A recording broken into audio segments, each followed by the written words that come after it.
इतने इंपॉर्टेंट मुद्दे आप उठाते हैं और आप लोकतंत्र और लोकतांत्रिक संस्थाओं की बात कर रहे हैं, बहुत अहम मुद्दे हैं। अच्छा एक बात बताइए, फिर भी आपके नेता राहुल गांधी हरा नहीं पा रहे हैं मोदी जी को। अरे कोई कुश्ती का मैच थोड़ी चल रहा है, बॉक्सिंग थोड़ी हो रहा है। भाई देखिए, बड़ी सीधी सी बात है। आपने क्या कहा, करें, देखिए बड़ी सीधी क्या सी करें, मोदी जी को उठा करके पटक दें। ये कोई बात थोड़ी होता है। आप लोकतांत्रिक प्रक्रिया को देखिए ना, हम ये कह रहे हैं भाई चुनाव में पटखनी देनी चाहिए। अगर आप ये चाहते हैं कि आप सत्ता में आए और लोकतंत्र को आजाद कराएं, क्योंकि आपके हिसाब से वो नहीं ये सब बेड़ियों में है। मैं कह रहा हूं कि लोकतांत्रिक संस्थाएं पिछले कुछ सालों में, कुछ दशकों में कमजोर हुई है। बात तो सही है। जिस तरह से हर चीज का सत्ता का केंद्रीकरण हो रहा है, पूंजी का केंद्रीकरण हो रहा है, ये किसी भी लोकतांत्रिक देश और समाज के लिए अच्छा नहीं। क्या इसी वजह से हार रहे हैं चुनाव? क्या इसी वजह से आपको लगता है चुनाव हार रहे हैं? बताता हूं, मैं इसका एक एग्जाम्पल देता हूं। देखिए, हर टीवी चैनल पर सरकार के लोग जाकर के कह रहे हैं कि हम 5 ट्रिलियन इकोनॉमी बनने वाले हैं। बजाइए ताली, बहुत अच्छी बात है। हम 5 क्या, हम 15 ट्रिलियन की इकोनॉमी बन जाएं। लेकिन फिर ऐसा कैसे हो रहा है कि 5 ट्रिलियन इकोनॉमी वाले देश में 80 करोड़ लोगों को 5 किलो अनाज लेकर के खुश रहना पड़ रहा है? यही नहीं, अभी और सुनिए। ऐसा कैसे हो रहा है कि इस देश के नौजवानों को 55% यूथ हैं इस देश में, उनको 5,000 की नौकरी नहीं मिल रही है और एक अमीर अपने बेटे की शादी में 5,000 करोड़ रुपया खर्च करता है। सही पकड़े हैं। और कन्हैया भाई, ये जो प्रश्न है, अगर इतने गंभीर मसले हैं जी, अगर इतने गंभीर मसले हैं और जनता इतनी परेशान है, फिर तो विपक्ष को इस बार जीतना चाहिए था। इंडिया गठबंधन मिलकर भी आप हरा नहीं पाए मोदी जी को। देखिए, अव्वल तो जो है, ये मत ऐसा मत प्रिटेंड कीजिए कि मोदी जी अकेले हैं। मोदी जी का दायां पैर जो है नीतीश जी के हाथ में और बायां चंद्रबाबू नायडू जी के हाथ में है। क्या बात है सर, क्या बात है सर। देखिए, किसी को ना बढ़ा चढ़ा के मत बोलिए। वो अगर उस तरह से देखिएगा तो उनकी सीटें घट गई हैं। वो 303 सीट थी, 240 पे आ गए हैं। लेकिन मैं उसमें जाना नहीं चाहता हूं। मैं संख्या के उस आधार पर लोकतंत्र को, उसके डिस्कोर्स को सीमित नहीं करना चाहता हूं। देखिए, संख्या का क्या है, कोई बैठा हुआ है, पॉलिटिक्स में स्टेक कितना है। मैं कहता हूं कि किसी बीजेपी वाले से पूछ लीजिए, यहां मत पूछिएगा, उसको पार्टी से निकाल देगा। जब बुलाते हैं तो उधर पूछिएगा पीछे कि भाई आज तुम सांसद हो, मंत्री हो, तुम्हारी चलती कितनी है। खाली साइन ही करते हो कि डिसीजन मेकिंग में तुम्हारा कोई स्टेक है। 2 लोग सरकार चला रहे हैं, पहले तो 2.5 थे। कम अरे बाप रे, ये तो धोती खोल रहा है। कम से कम जेटली जी थे तो 2.5 लोगों की सरकार थी। अब तो 2 लोग हैं। और बताइए, और आप देखिए कि सत्ता का केंद्रीकरण कैसे हो रहा है। और आप ये मत कीजिए मानक जी, आप अकेले थोड़ी चैनल चलाते हैं। वो कैमरामैन का कोई रोल नहीं है। वो एडिटर जो बैठ करके कान में आप लगाए हुए हैं, वो जो बोल रहा है आपको, उसका कोई रोल नहीं है। आपके यहाँ भी पार्टी 1-2 ही लोग चलाते हैं। नहीं, बिल्कुल राहुल नहीं। गांधी की चलती है? बिल्कुल नहीं है। क्या बात करते हैं आप, मुझे पूछिए। सिर्फ राहुल गांधी की चलती है? बिल्कुल ऐसा नहीं है, यही तो मैं कह रहा हूं। ये ऐसा नहीं है।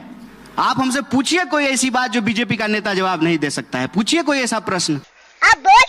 हम यहाँ आपके सामने खुले होकर के जो उस पर पोजीशन लेंगे। आप पूछिए कि इमरजेंसी सही हुआ कि गलत हुआ। कांग्रेस में हम प्रश्न बता देते हैं। पूछिए कि इमरजेंसी सही था कि गलत। पूछिए, बोलिए, बताइए। गलत था। हाँ। हम बोल रहे हैं, बोलिए। हाँ। आप बीजेपी के किसी नेता से पूछ लीजिए कि आज इमरजेंसी लगी हुई है, सही है कि गलत है। धीरे से नहीं बोलेगा, पता है आपको। ये हुई ना बात। ये फर्क होता है। अच्छा, राहुल की नहीं चलती है तो किसकी चलती है? उनकी भी चलती है, सबकी चलती है। कांग्रेस पार्टी किसी एक व्यक्ति की पार्टी थोड़ी है। कांग्रेस पार्टी हजारों करोड़ों कार्यकर्ताओं की पार्टी है, सबकी चलती है। एक बात बता देते हैं, हाँ। कांग्रेस पार्टी में राहुल जी का विरोध करके भी आप कांग्रेस में रह सकते हैं। बीजेपी में आप मोदी जी का विरोध करके बीजेपी में नहीं रह सकते हैं, इस बात को याद रखिएगा। आरोप ये लगता है क्योंकि कांग्रेस पार्टी बार बार सारे मुद्दे उठा के भी बीजेपी को हरा नहीं पा रही है, इसीलिए उसने अब ये मुद्दा उठाया है, जातिगत जनगणना का। अभी पता चले। तो ये एक बात बताइए, हम मतलब चुनाव कुछ सीट हमारे कम हो गए तो हमारा राजनीति करना अप्रासंगिक हो गया, ये कौन सी बात हो गई? तब तो बीजेपी 2 सीट जीती थी किसी जमाने में, और फिर जो है 80 जीती, 180 जीती, 303 जीती, अभी 240 जीत गई। चुनाव होते रहेंगे, लोकतंत्र चलता रहेगा, देश आबाद रहेगा, कोई जो है चुनाव में जीतेगा, कोई हारेगा, ये प्रक्रिया चलती रहेगी। और इसके आधार पर क्या राजनीति करना बंद कर और दें? राहुल गांधी ये क्यों कहते हैं कि इंडियन स्टेट के खिलाफ लड़ रहा हूं मैं, क्योंकि बीजेपी कह रही है ये असली देशद्रोही तो ये है। अच्छा, इंडियन स्टेट का मतलब होता है भारत राज्य, देखिए ये जिसमें संवैधानिक व्यवस्था में जितने भी पद हैं, संस्थाएं सब आती हैं, और उसमें तो एलओपी का पद भी होता है जिस पर वो खुद बैठे हुए हैं। देखिए मानक जी, आपने अच्छा कि एक सवाल पूछा, अभी तक ना मुझे इस पे बोलने का मौका नहीं मिला था, मुझे ना 2 मिनट अनइंटरप्टेड बोलने दीजिएगा इस पे। पहली बात तो ये कि ये बयान आज उछाला क्यों जा रहा है, as a audience, as a receiver end पे ना मैं इसको ऐसे समझता हूं कि दरअसल मोहन भागवत जी ने ना 1 दिन पहले कहा कि 47 में जो आज़ादी मिली वो झूठी थी। बयान वो था, मुद्दा वो था। अब क्या है ना कि डाइवर्ट करना है तो कुछ पकड़ लो जिससे बात कहीं और पहुंच जाए। मैं इसको एक्सप्लेन करता हूं। देखिए, अगर आपको कहना है ना कि देशद्रोह क्या है, तो आज के डेट में जो राज व्यवस्था है वो राज व्यवस्था संविधान की राज व्यवस्था है। इससे पहले अंग्रेजों की राज व्यवस्था थी, उससे पहले मुगलों की राज व्यवस्था थी। संविधान के राज व्यवस्था में संविधान लागू होने की प्रक्रिया को झूठा साबित करना, मतलब भागवत जी के नजर में महिला पुरुष बराबर हुए, दलित ब्राह्मण बराबर हुए, ये झूठ था जो 47 में हुआ। वो राजद्रोह नहीं है, वो देशद्रोह नहीं है। लेकिन राहुल गांधी ये कहें कि इस देश की लोकतांत्रिक संस्थाएं कैप्चर की जा रही है आरएसएस बीजेपी के द्वारा, चुनाव आयोग को कैप्चर किया गया है, मीडिया संस्थान को कैप्चर किया गया है, लोकतंत्र की अलग अलग संस्थाओं को कैप्चर किया गया है, और ये भारतीय राज व्यवस्था से, भारत के देश से नहीं, भारत के समाज से नहीं, भारतीय राज व्यवस्था से लड़ाई है। तो उस बात को किस तरीके से प्रस्तुत किया जा रहा है। एक बात मैंने आपको कहा नहीं, इमरजेंसी गलत था, तो इमरजेंसी भारतीय राज व्यवस्था ने लगाई थी ना, जिसके खिलाफ में ये सारे नेता पैदा हुए हैं। मोदी जी पेंट पहन करके इमरजेंसी का विरोध कर रहे होंगे गुजरात में उस वक्त जब बच्चा होंगे, तो क्या बढ़िया था गुरु।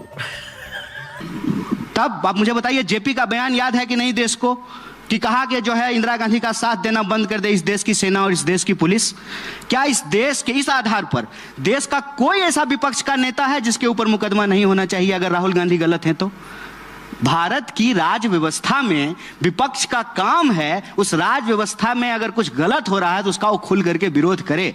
और राज व्यवस्था इसलिए बोला जाता है कि कार्यपालिका के 2 अंग होते हैं, एक अस्थायी कार्यपालिका होता है, एक अस्थायी कार्यपालिका होता है। और आज की स्थिति यह है कि सिर्फ अस्थायी कार्यपालिका नहीं कैप्चर हुआ है, सिर्फ पार्लियामेंट की बात नहीं कि उनको 303 सीट है और उनकी सरकार है 15वें साल में, इसकी भी बात है कि चुनाव आयोग पोजीशन नहीं लेती है। बात तो सही है। आप मुझे बताइए कि विधानसभा चुनाव के वक्त और लोकसभा चुनाव के वक्त महाराष्ट्र में 1 करोड़ वोट का डिफरेंस है, नए 1 करोड़ वोटर ऐड हुए हैं। इस सवाल को जब कांग्रेस पार्टी उठा रही है, चुनाव आयोग से पूछ रही है, चुनाव आयोग इसका जवाब नहीं दे रहा है। नहीं जवाब दिया उन्होंने, नहीं दे रहा है साहब। अरे दिया। ऐसे 50 सवाल हैं, चुनाव आयोग बोलती नहीं है। और आप क्या बात करते हैं, जिस तरह से हमारे आदरणीय राजीव जी अभी चुनाव आयुक्त बने हुए हैं, कभी भारत के इतिहास में ऐसा हुआ था? लेटरल एंट्री के नाम पे जी सर नमस्ते सर कहने वाले लोगों को हर पोजीशन पे बिठा दिए हैं और कहते हैं कि जो है इंस्टीट्यूशन कैप्चर नहीं हुआ है। बेशर्मो शर्म करो शर्म। आप अपने दिल पर हाथ रख करके बताइए मयंक जी, आपको डर लगता है कि नहीं लगता है? क्या आप आजाद हैं हर बात बोलने के लिए? हम आजाद हैं क्योंकि हमको जेल जाने से डर नहीं लगता है, हम इसलिए कुछ भी बोलते हैं। क्या बात है सर, क्या बात है सर। जिसको खोने के लिए कुछ है वो आज डर रहा है, और आप कह रहे हैं कि जो है लोकतंत्र में सब कुछ ठीक है। कन्हैया कुमार कुंभ में डुबकी लगाने जाएंगे क्या? अखिलेश जी हो आए हैं, राहुल गांधी और प्रियंका गांधी के बारे में लोग पूछ रहे हैं कि वो जाएंगे नहीं जाएंगे। मैं कन्हैया कुमार से पूछ रहा हूं, जरूर जाएंगे। कन्हैया कुमार कुंभ में डुबकी लगाने जाएंगे क्या? जरूर जाएंगे, लेकिन रील बनाने के लिए नहीं जाएंगे। मेरा देखिए आपसे यही निवेदन है भैया, मैं गंगा किनारे पैदा हुआ हूँ, मेरा घर मेरा गांव गंगा के किनारे है, पढ़ाई लिखाई के जमुना किनारे में हुई है, तो गंगा जमुना का संगम हमारे जीवन में धार्मिक है वैसे आप? तो मेरी बात सुन लीजिए, मैं बड़ी इंपॉर्टेंट बात बता रहा हूँ आपको। आस्था और भक्ति, इसके बारे में बहुत इंपॉर्टेंट बात बोल रहा हूँ। ये ना टीवी चैनल यूट्यूब मोबाइल से पहले धर्म था, भक्ति थी, आस्था था। संगम था और हजारों साल से लोग वहां पे डुबकियां लगा रहे हैं। जिस तरीके से आज उसको बदनाम करने की कोशिश की जा रही है, मैं कहता हूं कि ये किसी के आस्था के ऊपर प्रहार नहीं करना चाहिए, बहुत गलत है। ये बड़ी अच्छी बात कही आप। मैं कह रहा हूं मुद्दा क्या है? मुद्दा ये है भाई साहब, आज सवाल पूछना गुनाह हो गया है। नीतीश कुमार के खिलाफ एक अकेला विद्यार्थी, और बड़े बहुत दुख के साथ ये बात बोल रहा हूं आपको, मुजफ्फरपुर में एक अकेला विद्यार्थी एक सवाल लिख करके एक पोस्टर लेके खड़ा हो गया, अकेला, उसको पकड़ करके जेल में डाल दिया। चीफ मिनिस्टर अभी मध्य प्रदेश का जो है, एक महिला का जो है ना, सामने से जन माइक छीन रहा था। ऐसा लग रहा है कि लोग नेता है कि गुंडा है। रुपया में और देश के नेता में गिरने का कंपटीशन है, और भारतीय नेता अभी भी जो है बढ़त बनाए हुए हैं।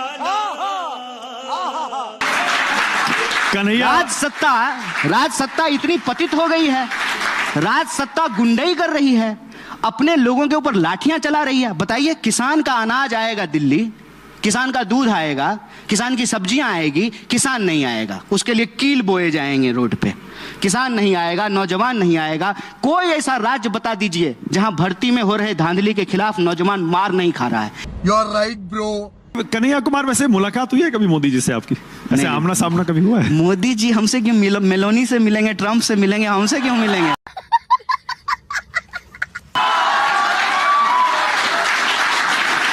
हम तो देश के नागरिक हैं ना। किसी कार्यक्रम में 2014 से पहले? अरे हम देश के साधारण नागरिक हैं, हमसे क्यों मिलेंगे? वो मिलते हैं बड़े बड़े लोगों से, अदानी जी से मिलेंगे, अंबानी जी से मिलेंगे, कपूर परिवार से मिलते हैं, हमसे क्यों मिलेंगे? वो उससे मिल लेंगे, ठीक है ना। चुनाव क्यों जीत रहे हैं? 2002 के बाद से नरेंद्र मोदी एक भी चुनाव नहीं हारे। पहले गुजरात में जीतते रहे, उसके बाद यहां भी 3 चुनाव जीत गए। आप चाहते हैं कि हम बोलें सारा सच, जो कि जरूरी नहीं है। तो मोदी जी एक लौता जो है ना, मुझे लगता है मुख्यमंत्री होंगे जो बिना चुनाव जीते मुख्यमंत्री भी बन गए थे। ये कभी क्यों नहीं बोलते हैं? करवाली बेइज्जती। बहुत लोग बने हैं ऐसे तो। कभी चुनाव नहीं लड़े, वो चुनाव नहीं लड़े, कभी चुनाव नहीं लड़े और मुख्यमंत्री बन गए जाकर के। ये बात लोगों को पता नहीं बाद याद में तो होगा। जीते ना, बाद में तो बार बार जीते। अरे तो एक बार हमको भी मुख्यमंत्री बना दीजिए, हम भी नहीं हारेंगे। तू समझा? हाँ। कैसे जीत रहे हैं ये बताइए? ये कोई रॉकेट साइंस है कि वो कैसे चुनाव जीत रहे हैं? बताइए, 1 घंटा हो गया है, आप 50 बार मोदी जी का नाम लिए। आप बताइए कैसे जीत रहे हैं? कैसे जीत रहे हैं? देखिए, उनके पास तंत्र है, उनके पास जो है मीडिया का समर्थन है, उनके पास चंदा है, उनके पास जो है सिस्टम है, चुनाव जीत रहे हैं।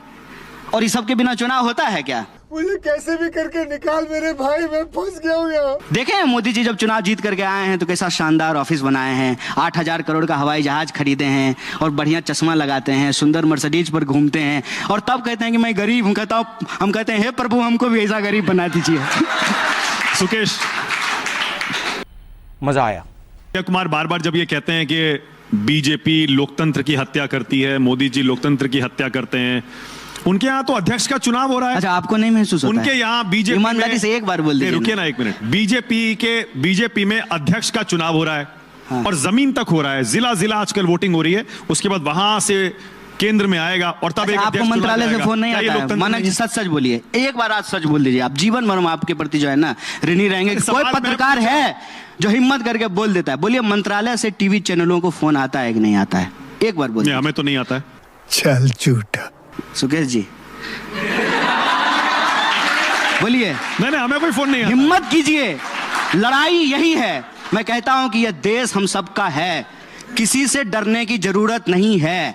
कोई चुनाव जीत करके आ गया है तो क्या, जनता ने ये वोट दिया है, जनता को सच बताइए, यही जनता कान पकड़ करके उनको गंदी से बाहर कर देगी। घबराने की जरूरत नहीं है, लड़ाई यही है, और कांग्रेस पार्टी ये लड़ाई लड़ेगी। ठीक, ये हुई ना बात। मैं दोबारा पूछ रहा हूं, बीजेपी में अध्यक्ष का चुनाव हो रहा है और लोकतांत्रिक प्रक्रिया से हो रहा है। हमारे यहाँ भी हुआ है, हम भी वोट दिए थे खड़गे जी को। सॉरी, वोट बताना नहीं चाहिए था। वो गुप्त मतदान होता है, हमारे यहाँ भी चुनाव हुआ। तो आप बीजेपी पर ये आरोप कैसे लगा सकते हैं? जी जो है चुनाव लड़े। तो बीजेपी पर ये आरोप कैसे लगा सकते हैं आपकी वो लोकतंत्र विरोधी है? बीजेपी में लोकतांत्रिक चुनाव हो रहा है, जमीन जिलों में वोटिंग हो रही है आजकल, फिर उसके बाद केंद्र में भी वोटिंग होगी। अरे तू अपने पार्टी में मानक को थोड़ा ठीक कर देता हूं। बीजेपी में आज तक अध्यक्ष पद के लिए चुनाव नहीं हुआ।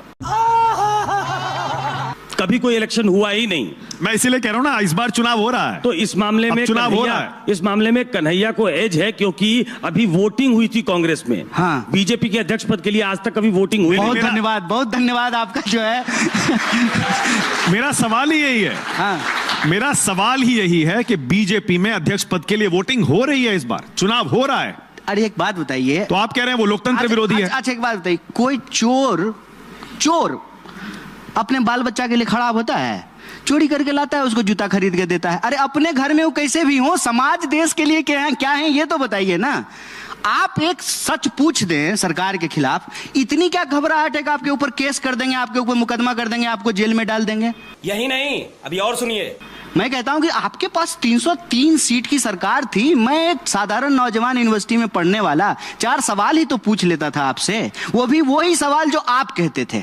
आपने कहा 2 करोड़ नौकरी मिलेगी, हमने पूछ लिया कि साहब कहां है, पकड़ के जेल में डाल देंगे लोगों को। ये लोकतंत्र है? तुम्हें शर्म है कुछ?